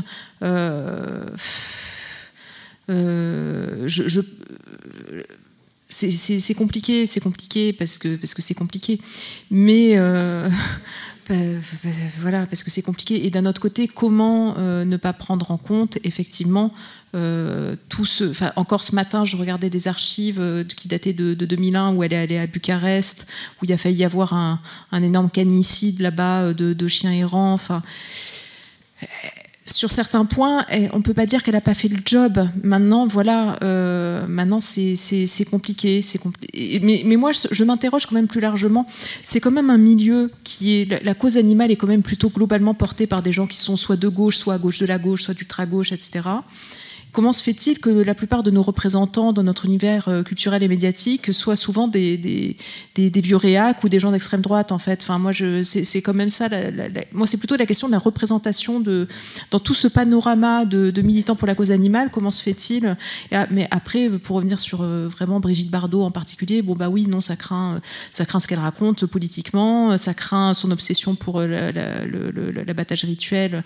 Mais à côté de ça, elle a fait quand même le job, et ce serait aussi intéressant de se poser la question de comment elle en est arrivée là aussi. Qu'est-ce qui fait que politiquement, progressivement, on en arrive à 80 balais ou 90 balais, 90, ou bien avant. Oui, ou bien avant, mais on va dire ça a commencé à craindre il y a 20 ans, vraiment, j'ai l'impression, quoi. Donc, qu'est-ce qui fait que, voilà, quand on a accompli autant de choses, on se retrouve à faire ça.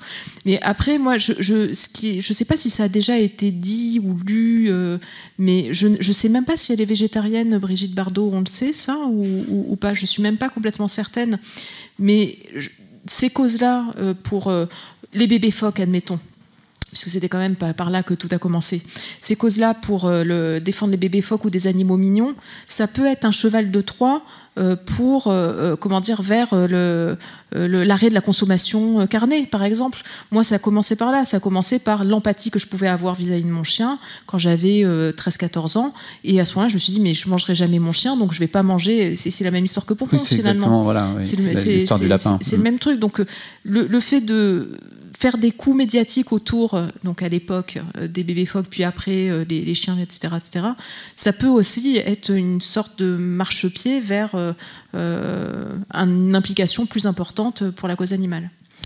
Alors on a entendu le top horaire. Après, on ne les retrouvera pas, c'est sûr, les dames dans les châteries qui sont à la Fondation Brigitte Bardot, c'est pas forcément elles qu'on va retrouver en sur train les barricades ou en train de saboter, ouais. ou en train de filmer des abattoirs de façon clandestine. C'est pas ces personnes-là. On a un petit peu débordé de l'horaire, mais c'est le moment de vous écouter. Donc je ne sais pas si à cette occasion on a le droit de vous voir. Oui, on a le droit de vous voir et on découvre tout à coup qu'il y a des mains levées. Madame. Bonjour, Tiffaine Day, militante féministe animaliste. Hier, on était ensemble avec Réjeanne à un autre débat. Merci à toutes les deux pour vos travaux. On a dit qu'on pouvait avoir une forme étrange d'antispécisme de droite. Du coup, la question que je voudrais vous poser, c'est est-ce que on peut... Enfin, il me semble là qu'on va être d'accord pour dire on ne peut pas se dire de gauche et être un agresseur, être masculiniste. Donc c'est pour ça que tous les agresseurs dits de gauche, en fait, sont d'extrême droite. Donc voilà, ça fait beaucoup de mecs d'extrême droite à gauche. Mais du coup, est-ce que vous pensez qu'on peut être de gauche et participer au meurtre de millions de personnes en les mangeant, sans être animaliste? Est-ce que c'est possible? Qu'est-ce que vous en pensez? C'est une question pour qui, prioritairement? Oh, les deux, non, qui veut. Alors, vous commencez. Est-ce que Fabien Roussel est d'extrême droite? Alors c'est intéressant parce que ça nous amène à repenser le clivage droite-gauche et le rapport aux politiques à travers d'autres critères. Et en fait, on voit bien que Hubertine Auclair, par exemple, à la fin du 19e, quand à un congrès socialiste, elle leur dit... si je vous demande si vous êtes pour l'égalité entre les hommes, vous allez me dire oui. Si je vous demande si vous êtes pour l'égalité entre les femmes et les hommes, vous me répondez quoi? Et en fait, Tiffen, ce que tu es en train de dire, c'est un peu ça. C'est-à-dire que, et quand vous disiez qu'il fallait être optimiste, on peut se dire, aujourd'hui, on peut peut-être poser cette question. Donc au début du 21e siècle, on est sans doute en droit. En tout cas, on peut essayer de bouger les frontières de cette manière-là et dire à Fabien Roussel, est-ce que quand... il stigmatise une partie de la gauche Cogent, je crois, il appelle, c'est ça. Il y a la gauche barbecue et la gauche Cogent.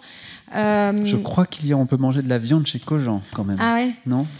Alors, je sais pas, la gauche végane, quinoa. Donc, et ça, je trouve que d'avoir cette discussion-là sur la cohérence de la gauche, c'est pas nouveau. C'est-à-dire que on est vraiment au cœur de la question. Si la gauche se caractérise par le fait d'appliquer le principe d'égalité, la question de à qui on l'applique est un vrai enjeu. Et on est dans un pays qui est le pays des Lumières, mais qui est en réalité le pays des ombres. La majorité de la population a été exclue de l'application du principe d'égalité, sans que la gauche y voit forcément un grand problème. Les femmes, vous le savez, ont eu le droit de vote par une ordonnance d'un général sous la pression d'un communiste après la Seconde Guerre mondiale. On ne s'est même pas passé entre les deux chambres, parce qu'à chaque fois c'était retoqué. Et la gauche n'avait pas l'air de trouver ça si contradictoire que ça, quand même.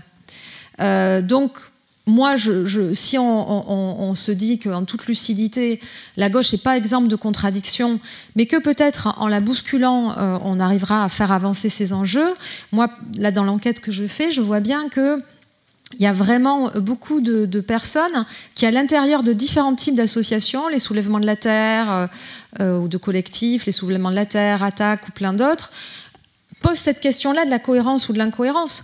Donc, Tiffen, oui, le constat, il est un constat d'incohérence, mais je pense qu'il y a vraiment une marge de progrès. Ophidie, sur cette question, vous voulez intervenir ? Non, mais je me disais que... des mecs de gauche, c'est toute ma vie.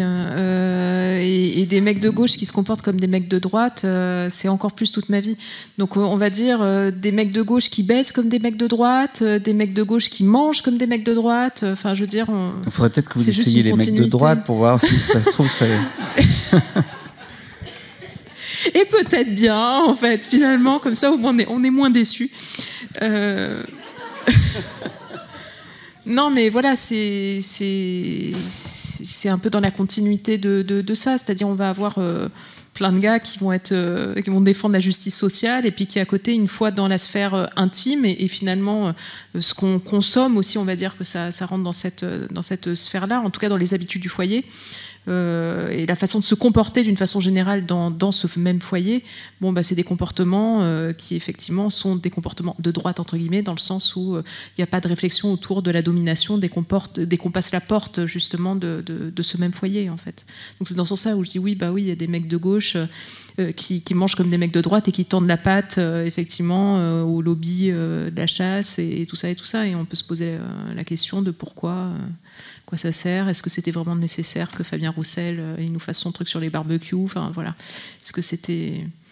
Il y a une cristallisation politique autour du barbecue, je pense qui est vraiment, moi je le prends comme une réponse violente vis-à-vis de Sandrine Rousseau, quoi. Je pense que c'était vraiment, cette espèce de tout ce délire qu'il y a autour du barbecue, se prendre en photo et tout.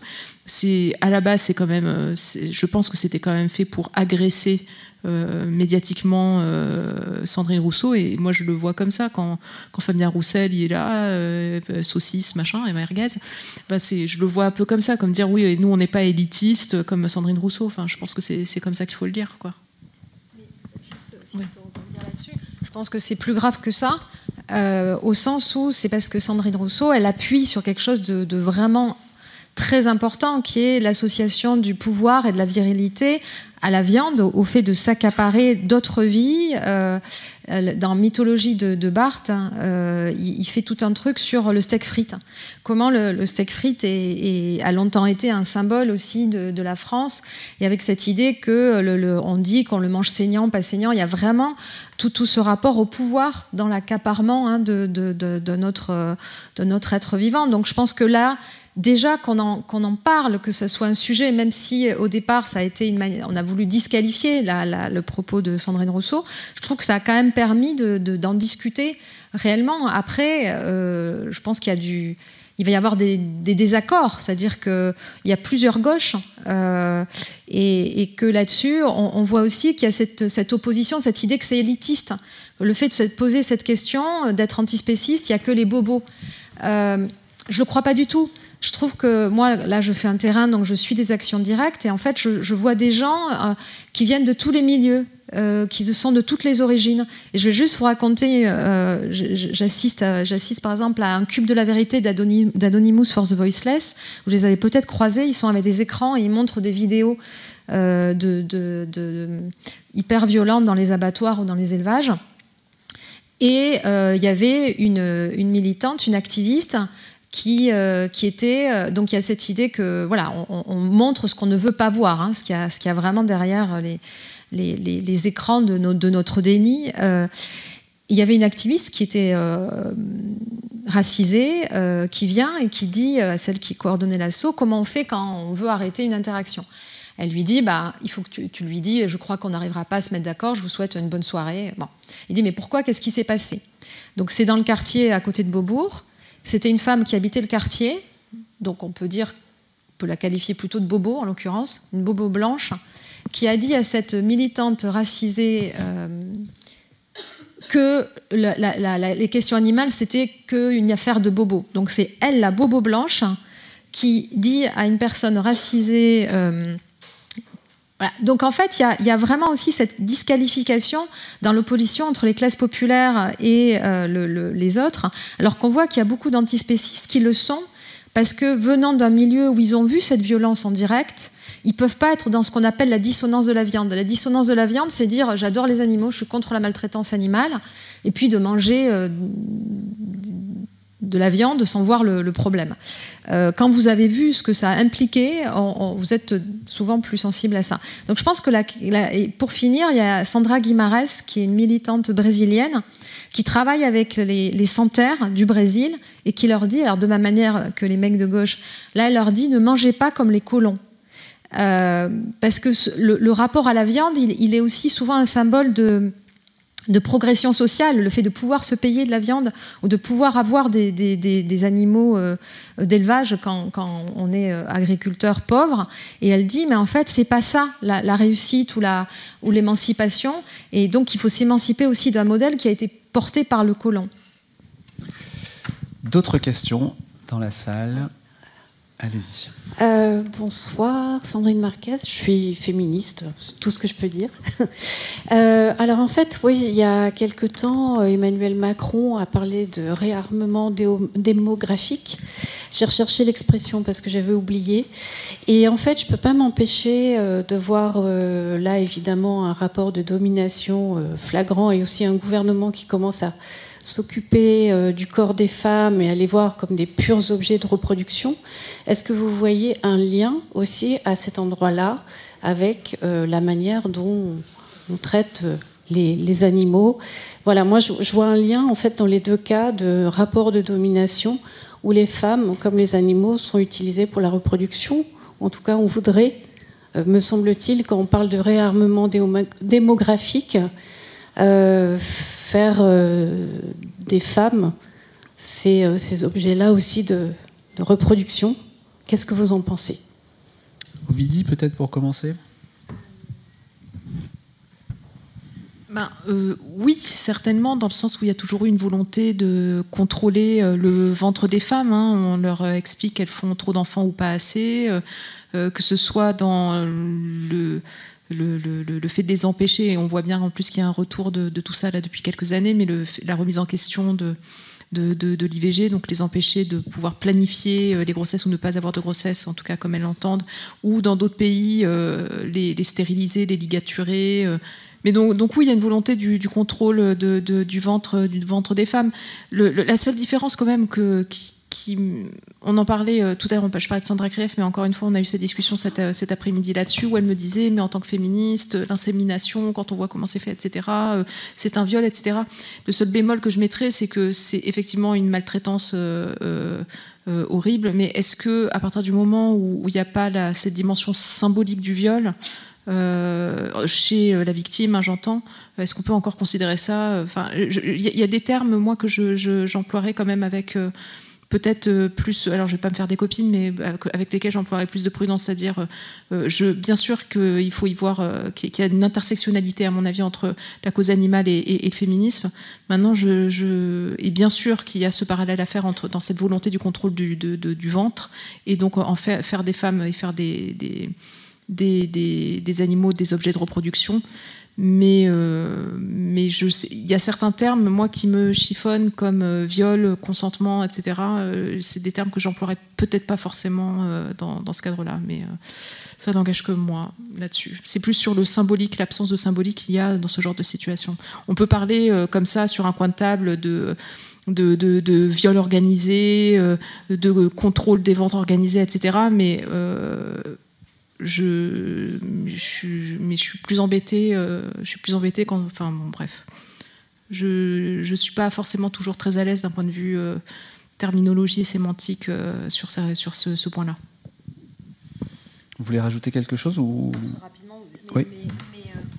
Donc moi, ce que je vois comme point commun, c'est vraiment un homme qui décide, en effet, pour ces sujets que sont les femmes ou les animaux non humains, qu'ils doivent, pour l'intérêt soi-disant collectif, en effet, soit procréer, soit être élevé pour être tué. Donc moi, je suis moins gênée par les analogies parce que je trouve que c'est de la violence, en fait. C'est de la violence, c'est de l'agression, c'est de l'imposition, c'est de l'appropriation. Je considère que si on voit un continuum entre les différentes espèces animales, je vois pas pourquoi on n'emploierait pas les mêmes termes. Donc là-dessus, moi, je suis pas choquée. C'est le terme viol, moi, qui me chiffonne. Le terme torture, vraiment, ne me gêne pas du tout, parce que c'en est une, concrètement. Mais à partir du moment où il y a du symbolique sexuel, là, ça me... Enfin, je sais pas, non. Non, moi, ça me gêne pas. C'est un meurtre, c'est un viol. Enfin, voilà, ça me gêne pas. Mais il y a sans doute plein d'autres questions. Moi-même, j'avais une petite question. Après, je reviens à la salle tout de suite, mais c'est quelque chose. C'est une question un peu simple, mais j'aimerais avoir votre avis là-dessus. Pourquoi est-ce que selon vous, pourquoi est-ce qu'il y a de plus en plus de Françaises et de Français qui ont des animaux domestiques et qui ont des chiens? Est-ce qu'il y a une raison pour ça? Est-ce que ça signifie quelque chose de notre société, de ce qu'on est aujourd'hui et de ce vers quoi on va? Est-ce que vous avez une intuition là-dessus, soit l'une, soit l'autre? Est-ce qu'il y en a vraiment plus? En tout cas, oui. En tout cas, à Paris, c'est sûr. Oui, il y a beaucoup de. Et depuis le Covid, mais là, notamment. C'est pareil. C'est une constatation après s'être baladé au but de Chaumont, ou vraiment pour de vrai. Les buts de Chaumont font partie de Paris. Non, j'ai en effet pas de statistiques, mais je constate quand même que depuis le Covid, il y a eu une envie d'animaux qui me paraît en augmentation. Il y a eu un moment, où, surtout en Allemagne, où ils n'arrivaient plus à s'approvisionner, parce qu'il faut vraiment parler de ça, c'est le bon terme, puisqu'ils allaient dans des espèces de grandes animaleries et grands élevages, et il y avait pénurie de chiots, mais je ne suis pas sûre que... Enfin, j'en sais rien, j'imagine qu'il y a peut-être des chiens qui vivent leur meilleure vie depuis le Covid, mais c'est quand même globalement une très mauvaise idée que d'adopter un animal dans un contexte exceptionnel qui ne correspond pas à notre organisation de vie habituelle, quoi. Enfin, faut voir, je sais pas combien il y en a qui ont été abandonnés. Tout ce que je sais, c'est que je sais pas s'il y a une augmentation des animaux domestiques. Tout ce que je sais, c'est qu'il y a une explosion là à l'heure actuelle et une saturation des refuges. Donc, ce qui est peut-être lié d'ailleurs. Peut-être bien. là-dessus, vous n'êtes pas obligé d'avoir quelque chose à dire, mais si vous avez envie. Non, juste, je dirais que la loi justement de novembre 2021, elle interdit, vous avez dû le voir sur les quais, il n'y a plus de vente d'animaux avec des animaleries où on pouvait voir des animaux dits domestiques en cage. On voit qu'il y a des augmentations aussi de vente de, comment on les appelle ces animaux Voilà, les NAC. Ce qu'il y a j'en parlais avec le président de la SPA, il y a quand même encore ce qu'on appelle, ça va être terrible, hein. Là on voit qu'ils sont complètement objectivés, du click and collect. C'est-à-dire que vous ne les voyez plus, les animaux domestiques, mais en fait on peut les commander et il y a beaucoup d'achats via les réseaux sociaux qui sont des achats impulsifs, qui ne sont pas du tout ce qu'on appelle la zooinclusivité, où justement on se demande si on est en capacité de vraiment bien les accueillir et de tenir compte de leur intérêt. Et donc, c'est de la même manière que vous allez vous acheter des nouvelles chaussures, vous allez vous acheter un animal dit domestique, et puis pour les vacances, vous allez l'abandonner ou le relâcher. Enfin, donc là, je trouve qu'on est quand même très souvent dans quelque chose qui est encore une réification des animaux dits domestiques et une vigilance à avoir. On voit que la loi quand même prend en compte tout ça, mais il y a une réalité aussi. J'en parlais avec l'adjointe à Montreuil chargée de ces sujets, par exemple de stérilisation, de campagne de stérilisation des chats, parce que derrière ça crée aussi plein de chats abandonnés. Donc il n'y a pas je pense qu'il y a vraiment des personnes qui sont en situation de responsabilité de savoir ce que ça veut dire, mais on continue malheureusement à avoir une logique très réifiée. D'autres questions dans la salle? Oui, alors je vois quelqu'un ici. Oui, j'avais juste une question. En fait, je voulais savoir comment vous parveniez à articuler le fait d'être antispéciste et le fait d'avoir un animal domestique que vous souhaitez nourrir. Et malheureusement, c'est qu'aujourd'hui, la nourriture qu'on leur donne, elle est souvent issue des chaînes de production qui impliquent la souffrance d'autres animaux. Enfin, moi, j'ai beaucoup d'amis autour de moi qui ont renoncé à consommer de la viande, du poisson pour eux-mêmes et qui sont fous amoureux de leur chien. Enfin, et je les comprends complètement. Et je sens qu'il y a une tension à ce niveau-là parce que pour eux, c'est difficile de donner d'autres animaux qui ont été issus eux-mêmes de chaînes industrialisées avec la souffrance animale que ça comporte à leur propre animal qu'ils aiment. C'est une question. Vous voulez répondre pour commencer? Moi, je peux répondre, mais comme je l'ai dit tout à l'heure, je ne me définis pas comme antispé parce que justement, par exemple, ma réponse tout à l'heure sur le viol, et parce que justement, il y a certains, et parce que j'ai de la laine chez moi. Enfin voilà, je peux faire toute la liste de ce qui fait de moi une mauvaise antispé. Donc, je préfère ne pas me définir comme antispé. Donc, quand vous dites comment vous arrivez à non. Après, moi, j'ai essayé plein de croquettes différentes. À un moment, j'ai essayé celle à la farine de pois. Bon, voilà, il y a des trucs qui sont un peu compliqués parce que moi, j'ai des très gros chiens et une vraiment... Bon, si on lui donne... si vraiment on la nourrit aux croquettes à la farine de pois, ça fait des bouses qui sont... des grosses purées de pois cassés qui sont énormes dans le jardin. Bon, voilà, j'ai essayé plein de trucs et maintenant, la vérité, c'est que j'en ai une, là, en particulier, Freya, qui a des très, très, très, très gros problèmes de peau. Et pas plus tard que la semaine dernière, là, ça commençait à gonfler, ça gonflait les yeux, ça gonflait elle avait des abcès interdigitaux, enfin bon, bref. Et ça fait un moment que le veto me dit, mais il faut passer aux croquettes sensitive skin, machin. Et donc, je suis passée aux croquettes sensitive skin et il y a de la viande dedans. Donc moi, j'estime que je fais ce que je peux. Voilà. Réjeanne Sénac. Alors moi, je ne vais pas répondre sur mon cas personnel, vous avez compris, je n'ai plus d'animaux dits domestiques. Mais par contre, je vais juste parler par exemple des refuges. Il y a un débat, mais là j'étais dans un refuge donc en forêt noire, le parc animalier alternatif qui recueille des ours, des lynx et des loups.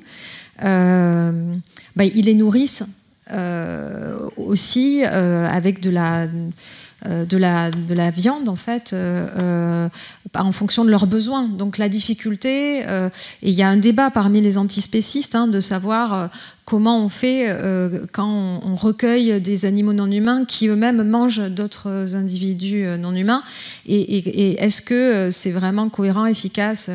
Donc c'est des dilemmes que plus largement qui se posent dans les refuges en particulier.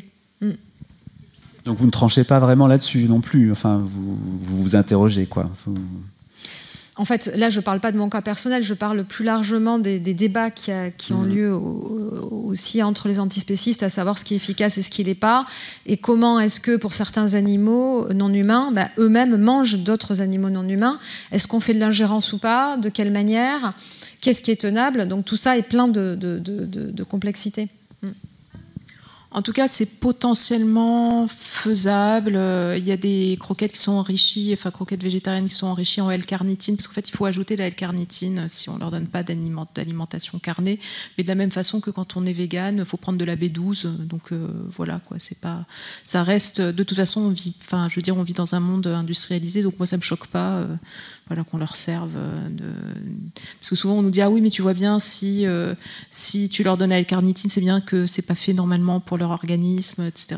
Mais bon, moi je pense que tout le monde se débrouille comme il peut, quoi. Je crois qu'il y avait une question vers ici, si vous avez toujours envie de la poser, ou alors sinon quelqu'un d'autre. Oui. Bonjour, je m'appelle Fleur. J'avais une question à vous poser sur l'antispécisme. Alors, Ovidie, vous avez dit que du coup, vous n'étiez pas antispéciste, mais je pense que quand même, la question se pose au regard de l'actualité, de la question animale. Comment on peut tenir un postulat antispéciste, une pensée antispéciste, si en même temps, on veut défendre les animaux? Parce que vous imaginez bien que moi, en tant qu'humaine, si j'ai la capacité de prendre la parole, d'agir pour les animaux, je le fais parce que je suis supérieure à eux. Mais est-ce que eux peuvent vraiment me défendre de la même manière? Et je ne veux pas dire que c'est ma pensée personnelle. Hein. Ce que je veux dire, c'est que c'est un petit peu délicat quand même de tenir un postulat purement antispéciste et en même temps de dire que nous sommes les seuls à pouvoir défendre la cause animale. Est-ce que vous voulez que je précise? Peut-être que j'ai pas été claire. Je crois que non. Enfin, c'est toi l'antispé, hein, donc vas-y, réponds, débrouille-toi avec ça. Non, mais ça dépend. L'antispécisme, au départ, c'est un terme, le terme de spécisme, c'est un terme qui a été inventé dans les années 70 par un psychologue d'Oxford, qui lui-même faisait des expérimentations sur les animaux, et qui, en calquant sur le terme de sexisme et de racisme, considère qu'il est illégitime de ne pas tenir compte de leur souffrance dans notre comportement avec eux, hein, pour le faire très court. Donc c'est pas remettre en cause le fait qu'on n'a pas les mêmes caractéristiques en fonction des espèces animales. C'est-à-dire que par contre un lion il va courir beaucoup plus vite que vous, je pense. Il va être beaucoup plus fort aussi. Et donc qu'on ait des caractéristiques différentes en fonction des espèces animales, mais que justement l'espèce humaine, ayant une capacité de raisonner, de travailler sur la dimension morale de son action, considère qu'il n'est pas légitime, qu'il n'est pas juste de maltraiter des autres espèces animales en allant jusqu'à les exterminer, quand on a le choix de ne pas le faire, et en l'occurrence on a le choix de ne pas le faire. Moi je ne vois pas en quoi c'est contradictoire avec notre prétendue intelligence. Donc là-dessus, voilà, je trouve qu'il n'y a absolument aucune contradiction, puisque l'idée c'est l'égalité de considération des intérêts. C'est pas, je sais qu'on va discréditer les antispécistes en disant que l'objectif il est de donner le droit de vote aux poules. Ou non, enfin, je veux dire. À une époque où la démocratie est en danger, par ailleurs. Voilà, ou le fait d'avoir le droit de se marier, ce qui n'est pas toujours une bonne idée d'ailleurs, mais passons. Mais ce qui est un droit qui doit être donné à tout le monde, puisque ça donne quand même accès à voilà. Mais donc là-dessus, moi, je ne vois pas de contradiction. Ça pose par contre une question, peut-être si je tire un peu votre question, sur être le fait d'être un allié. la porte-parole de PETA France, quand je l'interviewe, elle me dit c'est une lutte qui est qu'une lutte d'alliés. Parce que ça, c'est une question qu'on se pose plus largement dans les autres causes. Comment on est premier concerné ou comment est-ce qu'on est un allié? Qu'est-ce qu'être un bon allié? On peut se poser cette question pour plein de sujets, sur la question sociale, quand on vient soi-même d'un milieu bourgeois, sur la question de la racialisation, quand soi-même on ne subit pas du racisme, sur le féminisme, quand on ne subit pas le sexisme. Donc ça, c'est un vrai sujet. Mais c'est un sujet qui ne concerne pas que la question animale, la place des alliés. Donc voilà, moi je trouve que c'est intéressant parce que ça nous amène plus largement, en termes de mobilisation contre les injustices, à nous poser plein de questions qui sont aussi des questions qui concernent d'autres types de luttes. Par rapport aux antispécistes, par exemple 269 Libération Animale qui fait une scission avec 269 Life, c'est aussi l'idée que pour eux, il ne faut pas seulement parler à la place d'eux, mais qu'il faut aller au plus près des animaux non humains, en particulier dans les abattoirs, dans les libérer, et entendre qu'eux-mêmes résistent, eux-mêmes essayent de se libérer, qu'ils n'ont pas le même langage que nous, mais pour autant ils ont un langage, ils ont des émotions, ils ont une intelligence, il y a beaucoup de travaux qui montrent qu'ils ont une conscience, qu'ils rêvent, voilà. Donc on a très peu travaillé sur ces sujets, parce qu'on ne voulait pas voir non plus. Mais je pense qu'il y a aussi à remettre en cause notre manière de ne pas prendre en compte leurs paroles, leur langage. Mais en tout cas, moi, je vois aucune contradiction au fait d'être antispéciste et de se poser en quoi on peut participer d'une cohérence. Est-ce que vous voulez ajouter quelque chose ou est-ce qu'on peut prendre une autre question ?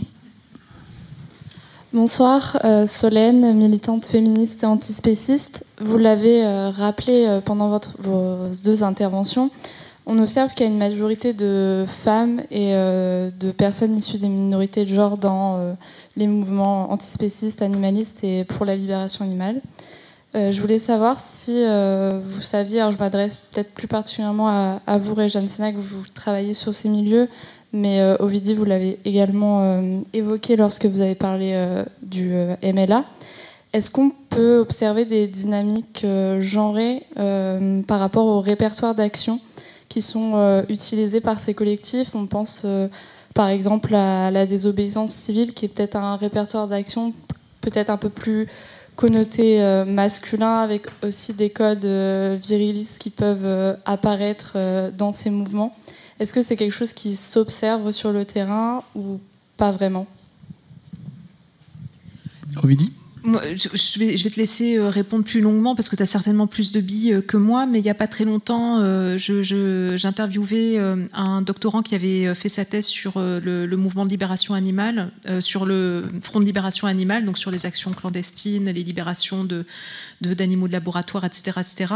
Et donc je lui ai posé cette question-là parce que moi, instinctivement, je m'étais dit, oui, bon, en fait, il doit y avoir une répartition genrée, donc effectivement, majorité de femmes dans les mouvements de défense des animaux, mais sur les actions de terrain un peu musclées, un peu viriles, ça doit y avoir vachement plus de mecs en fin de compte, et ça doit se rééquilibrer comme ça. Et en fait, non, il me disait qu'a priori, c'est évidemment difficile de savoir, puisque ce sont des actions, donc, par définition clandestines, c'est difficile d'avoir des chiffres, mais ce qu'il disait, c'est que non, il y avait quand même, malgré tout, plus de femmes, même dans les actions de terrain et les actions de sabotage.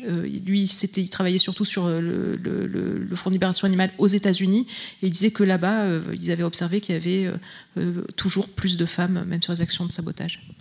Donc, sur des actions qui, effectivement, sont plutôt connotées mecs, virils, etc., quoi. Réjeanne Sénac. Alors, juste de manière générale, quand même, on voit que la désobéissance civile... elle est plus difficile pour les personnes en situation de vulnérabilité. C'est-à-dire que on risque beaucoup si on est sans papier, si on est en situation de fragilité économique ou de tout type. Donc là, de manière générale, la question de la désobéissance civile, et quand par exemple moi j'interviewe, même si Extinction Rébellion ou d'autres, ils me disent nous on a une stratégie, on met devant par exemple quand on fait des sittings ou des dames blanches un peu âgées qui peuvent être les mères des CRS ou des policiers et qui à la fois risquent moins et qui vont être plus difficilement délogeables ou avec lesquelles on aura plus de mal à ne pas avoir d'empathie. Donc cette question-là du privilège de pouvoir faire de la désobéissance civile est une question plus transversale que sur la question animale. Ensuite, par exemple, quand j'interviewe Tiffaine Lagarde, qui donc a fait pas mal d'actions de désobéissance civile, à la fois de blocage d'abattoirs ou de sauvetage, ce qu'elle me dit quand même, c'est que elle s'est quand même rendu compte qu'il y avait toute tout un rapport assez viriliste et assez romantique, assez héroïque de l'action directe et que ça pouvait aussi contribuer à une prise de pouvoir par les hommes au sein du mouvement plus largement, et on le voit chez les anarchistes de manière plus large. Donc il y a quand même aussi ce biais-là. Donc oui, il y a des femmes et il y a des hommes, mais il se rejoue quand même des rapports de pouvoir à l'intérieur de ces mouvements. Donc c'est vrai que c'est intéressant, Tiffaine nous invitait à poser la question de la cohérence. On voit bien que cette question de la cohérence, dans cette virilisation et dans cette romantisation de l'action directe, elle se pose aussi à l'intérieur des mouvements et des prises de pouvoir qui peuvent être présents. Donc il ne faut pas non plus idéaliser ces groupes-là.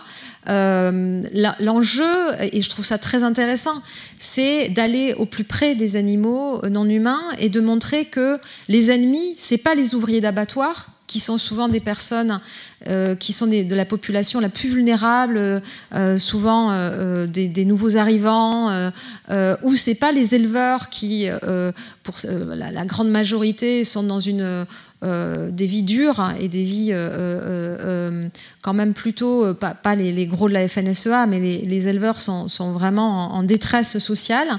Mais c'est le système et l'abattoir vraiment symbolise ça. Donc je trouve que la démarche politique, elle est vraiment très intéressante, mais que la question de qui peut se permettre de faire ce genre d'action, et aussi le niveau de répression, il y a la cellule d'émetteur, même si elle est illégale, qui continue quand même à être très forte. Et par rapport au sauvetage, et j'ai interviewé par exemple Vincent Aubry d'Animal First, qui a été parmi ceux qui ont été condamnés à 85 000 € d'amende pour avoir sauvé, je crois, 6. Bon, tant mieux, mais voilà, c'est pas quand même énorme non plus. Et des mois avec sursis, et qui me dit que, enfin, quand on regarde la procureure a parlé d'association de malfaiteurs, donc d'écoterrorisme, d'association de malfaiteurs. Donc, ce qu'il faut voir, c'est en quoi c'est vraiment des actions éminemment politiques.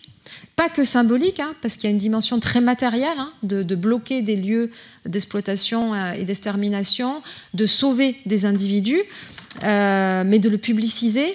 Mais par contre, la répression est très très forte. Et quand on compare en effet la répression et les sanctions vis-à-vis de ces activistes et vis-à-vis des comportements, par exemple du dresseur d'ours qui a été condamné à 150 € d'amende, ça dit des choses de là où on en est encore aujourd'hui. On peut signaler le livre de Joseph Pontus qui s'appelle « À la ligne » et qui raconte très bien, parce que c'est quelqu'un qui a travaillé justement à l'intérieur des abattoirs et qui raconte très bien ce que c'est. Je me tourne vers les organisateurs. Je ne sais pas si on peut prendre encore une question et puis ce sera la dernière.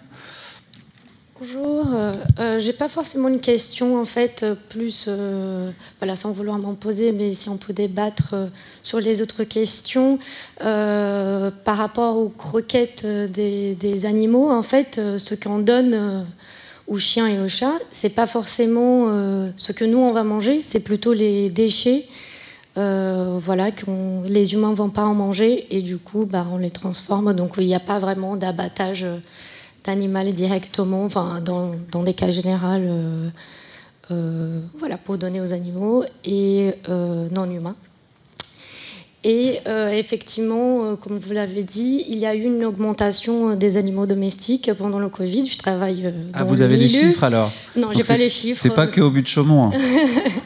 J'ai pas les chiffres. Ils sont peut-être tous au but de Chaumont. Mais effectivement, comme les gens, ils étaient beaucoup chez eux.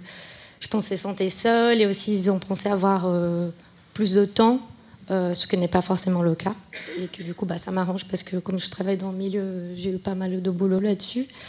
Mais après, niveau comportement aussi, ça a beaucoup joué. Voilà, mais ça c'est un autre débat. Voilà. Merci. Merci à vous. Du coup, comme ce n'était pas une question, on va prendre une mini-question, s'il y en a une. Oui, là-haut. Après, excusez-moi, moi je reviens sur cette histoire de croquettes. Si vous avez des tuyaux et des trucs comme ça à partager, franchement, moi je suis pas exemplaire. Hein. Quand elles vont chez leur papy, ils leur donnent des jumbones et tout, donc elles en mangent. Mais si vous avez vraiment, c'est vrai que c'est un cas de conscience quand même cette histoire de croquettes. Donc si quelqu'un a des pensées ou des tuyaux à partager, on vous écoutera d'une oreille attentive.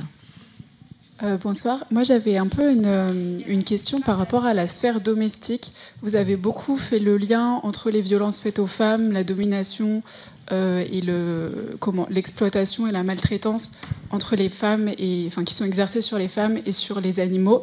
Et quels sont aussi les ponts que l'on peut faire, toujours dans cette idée-là, de maltraitance faite aux enfants et quelles sont les résonances entre les deux? Alors juste peut-être pour faire le lien avec l'évolution du droit, on s'est rendu compte que dans les séparations, le rapport à l'animal dit domestique était un instrument de chantage, en particulier de l'homme violent.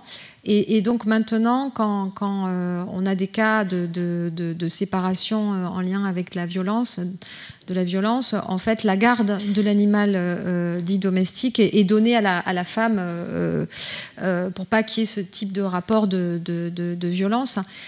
Sur les violences qui sont faites dans le domus, dans la maison, à la fois sur les femmes, sur les enfants et sur les animaux domestiques, ça montre bien en quoi le pater familia, il était en position de propriété de tous ces sujets qu'étaient sa femme, ses enfants et les animaux. Donc là, moi je trouve ça très intéressant qu'on voit bien comment la dénonciation des violences faites aux femmes, alors que vous savez que jusqu'en 67, il y avait une excuse de provocation si le mari suspectait que sa femme avait pu le tromper. Donc il avait une excuse de provocation pour pouvoir avoir le droit d'être violent vis-à-vis d'elle. Donc on voit de quoi on vient de cette histoire-là. Il y avait vraiment un pouvoir de vie et de mort sur tous les sujets qui étaient dans le foyer. Donc on voit bien comment la remise en cause, mais qui date vraiment les lois, les enquêtes de l'INED, c'est les années 2000 sur les violences faites aux femmes. Là, aujourd'hui, on est vraiment, je trouve, à un moment où on pose aussi la question des violences faites aux enfants, aussi bien les violences sexuelles à travers l'inceste, comment MeToo est devenu MeToo inceste, mais plus largement tous les types de violences. Et comment aussi, avec cette évolution très récente de la garde des animaux dits domestiques au moment des séparations, on voit bien comment on pense plus largement le fait d'arriver à protéger de la violence du père tous les habitants du foyer. Donc vraiment, oui, il y a un continuum dans ce pouvoir qui s'exerce, qui est un pouvoir de vie et de mort, en fait. Un dernier mot, Ovidie ? Je me rappelle juste du chiffre, alors ça ne répond pas à la question sur les enfants, mais une femme qui subit des violences intrafamiliales a 5 fois plus de risques de voir son chien battu par son conjoint qu'une femme qui ne subit pas de violence intrafamiliale, en fait. C'est le chiffre que j'avais vu passer, c'était celui-là, c'était 5 fois plus de risques. Donc on voit bien qu'il y a une corrélation quand même entre les deux. Une certaine logique, en effet. Il y a une certaine logique où effectivement les femmes ne s'appartiennent pas à elles-mêmes, l'enfant ne s'appartient pas à lui-même et évidemment le chien ne s'appartient pas à lui-même non plus. Encore moins sans doute. Encore moins. Merci infiniment Ovidie, merci beaucoup Réjeanne Sénac. Donc si vous voulez signer vos livres, c'est dans le hall que ça se passe. Et merci beaucoup à vous toutes et à vous tous d'être venus ce soir pour assister à cette rencontre.